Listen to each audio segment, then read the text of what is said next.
Hi everyone, in this quick tutorial I'll show you how to resize the video frames in DaVinci Resolve for better control over your clips.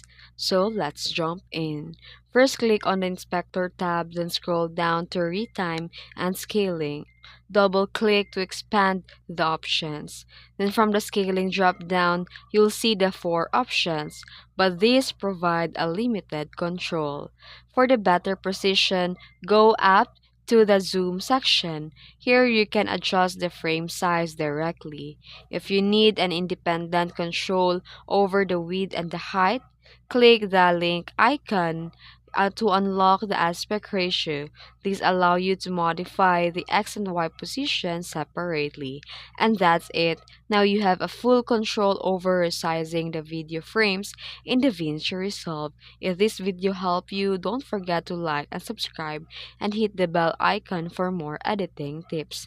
Thanks for watching.